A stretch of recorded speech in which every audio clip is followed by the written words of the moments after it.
Merci d'être avec nous ce soir. On va découvrir là maintenant ensemble les thèmes de nos 4 à la suite ce soir. Regardez, il y a d'abord la Convention nationale. Donc je rappelle les dates 1792-1795. Mémoire et autobiographie. Le jumelage des villes françaises. Ou le thème mystère, bien sûr, vous avez l'habitude qu'à la maison vous pouvez déjà découvrir sur internet si vous êtes un peu curieux. Hakim, premier qualifié, premier servi.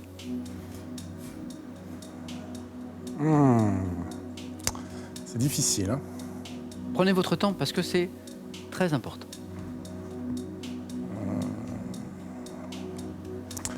Je vais prendre le jumelage des villes françaises. Le jumelage, allez, le jumelage des villes françaises. Moi, en tant que candidat, il m'aurait fait peur, celui-là. Il m'aurait fait peur. Bah, ça me fait peur aussi. Aussi. En tout cas, Hakim, je vais vous dire quelque chose. Grâce à vous, on a inventé une nouvelle expression à question pour un champion. C'est faire une Hakim. Faire une Hakim, c'est se qualifier à l'issue des 9 points gagnants sans laisser aucune bonne réponse aux autres candidats. Faire une Hakim. D'accord. Non mais ça, c'est beau quand même. 2 fois de suite. 2 fois de suite, ouais. 2 fois de suite. Hier et avant-hier. Hier et aujourd'hui. Oh oui, bien sûr. Heureusement que vous êtes là. Voilà. Et pour ceux qui veulent l'imiter, eh bien, je les invite à qui même me suivent. J'en ai plein. J'en ai plein. Hakim, je suis désolé parce qu'on a dû vous les faire. Oui.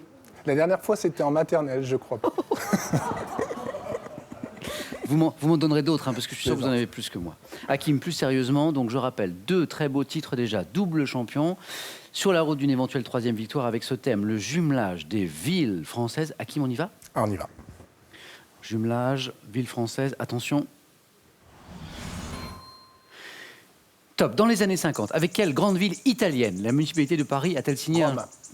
Quel chef-lieu des Hauts-de-France est jumelé à de nombreuses villes, dont Rotterdam, Erfurt et Valladolid?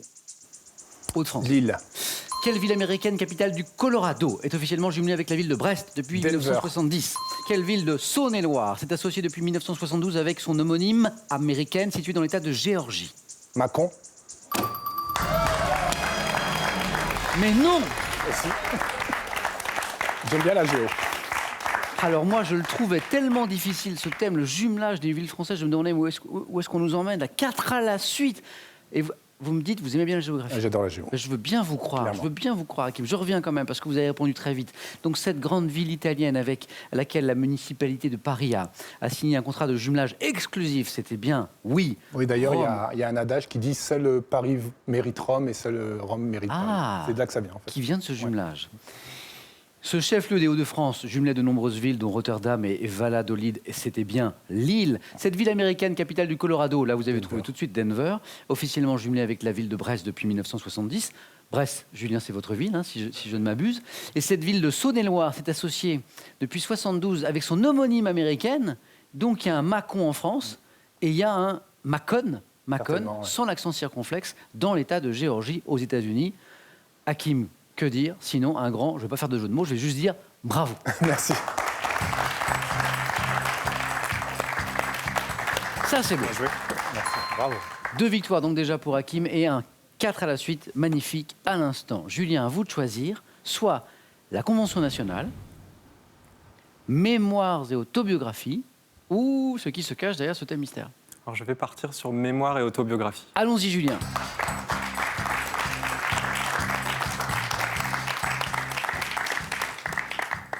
Donc, ce thème, vous l'avez choisi, mémoire et autobiographie. On y va?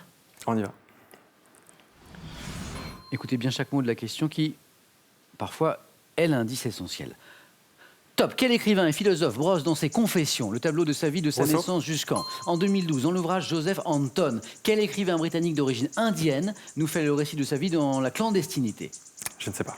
En 1879, quel nom porte le premier volume de la trilogie autobiographique de Jules Vallès? Je ne sais pas. Quel chroniqueur français du XVe siècle dresse dans ses mémoires un tableau des règnes de Louis XI et de Charles VIII?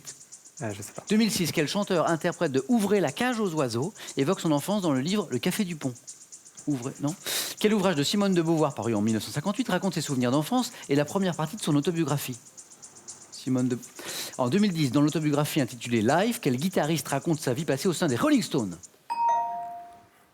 Keith Richard, exactement. 1 point, Julien, avec Jean-Jacques Rousseau. Alors on dit un grand merci à Jean-Jacques Rousseau.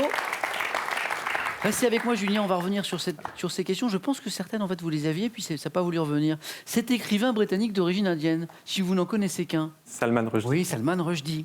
Le nom du premier volume de la trilogie autobiographique de Vallès, Jules, c'est L'Enfant. Le chroniqueur français du 15e qui dresse un tableau des règnes de Louis XI et de Charles VIII, c'était Philippe de Comines. Le chanteur-interprète, alors c'est pas de votre génération, mais le chanteur-interprète d'Ouvrez la cage aux oiseaux. Alors, on va l'écouter, je pense que vous allez reconnaître. Ouvrez, ouvrez la cage aux oiseaux. Non Ah. Regardez-les s'envoler, c'est beau. Les enfants, si vous voyez les petits oiseaux. On entend le public de Questions pour un champion reprendre les paroles de Pierre Perret. Pierre Perret. Bon, c'est vrai que Julien, pour votre défense, c'est vrai que c'est un petit peu loin de vous. Et cet ouvrage de Simone de Beauvoir, paru en 58, qui raconte ses souvenirs d'enfance, première partie de son autobiographie, qui a été un grand succès d'édition, Mémoire d'une jeune fille rangée.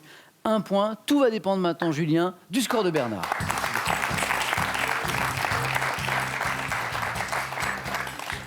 Alors Bernard, entre Julien et Hakim, il y a un peu d'espace là. Oui, Hein effectivement. Si vous faites 2 bonnes réponses consécutives, mais je ne vous empêche pas d'en faire 3 ou 4, vous vous qualifiez pour le face-à-face. Soit avec la Convention nationale, cette période donc 1792-1795, ou le thème mystère. Je vais choisir la Convention nationale. C'est parti Bernard.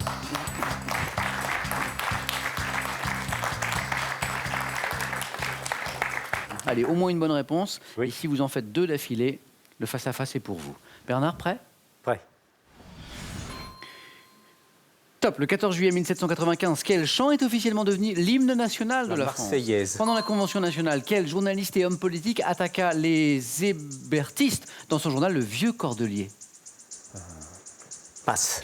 Dès le premier trimestre 1793, quelle insurrection contre-révolutionnaire a bouleversé un territoire comprenant notamment le Maine-et-Loire ? Les Insurrection. chouans. En mars 1793, quel magistrat et homme politique est nommé accusateur public du tribunal révolutionnaire ? Fouquier-Tinville. Quelle période sanglante, légalisée par la loi des suspects, fut qualifiée de terreur. grande ? En 1794, quel culte souhaité par Robespierre ? Le culte de l'être suprême. En 1792, quel coffre dans lequel Louis XVI... Allez, juste pour le plaisir. Quel coffre dans lequel Louis XVI conservait sa correspondance secrète fut découvert dans un mur des Tuileries ? Comment s'appelait ce coffre ? Je sais plus. Armoire de fer. Ah, c'est l'armoire de fer. Bernard, 3 points, bravo. Sympa quand même. Ah oui. Alors, cette insurrection contre-révolutionnaire, on peut penser aux Chouans, mais qui a bouleversé un territoire comprenant le Maine-et-Loire, là on était sur la guerre de Vendée. La guerre de Vendée, oui. De Vendée. Oui. Et puis ce journaliste et homme politique qui attaqua les hébertistes dans son journal Le Vieux Cordelier, c'était Camille Desmoulins. C'est des boulins. Bernard, bravo, vous êtes qualifié.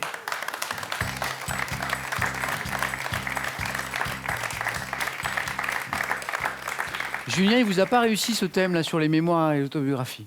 Non, ça m'inspirait, mais bon, il était assez difficile, ouais. Un grand merci en tout cas, Julien, d'avoir joué avec nous. Bon retour à Brest. Merci. Ce cadeau est pour vous. Les nouveaux bijoutiers, 170 bijouteries en France, ont le plaisir de vous offrir cette montre homme et cette montre femme Pierre Lanier. En France, on compte aujourd'hui près de 13 millions de chats. Pour être un maître attentif, voici 4 livres pour voir votre boule de poil préférée sous un autre jour et le seul dictionnaire qui parle à la fois chat et maître. Allez, attention. Dernière chance, j'ai bien dit dernière chance de jouer avec nous ce soir pour gagner une voiture pour l'un d'entre vous, 10 000 euros pour un autre, puisque le tirage au sort aura lieu ce soir. Donc c'est maintenant ou jamais. Et c'est une nouvelle question. Et attention, selon le proverbe, qui vole un œuf vole 1. Un bœuf, 2. Un âne. Bonne réponse, 3243 pour le téléphone, par SMS 1 ou 2 au 7 10 20, tirage au sort ce soir. Je vous les ai parmi les bonnes réponses. Alors maintenant, la question c'est de savoir si Hakim va s'imposer une 3e fois consécutive ou si Bernard va devenir champion ce soir. Réponse dans quelques secondes, chez nous, ici, sur France 3.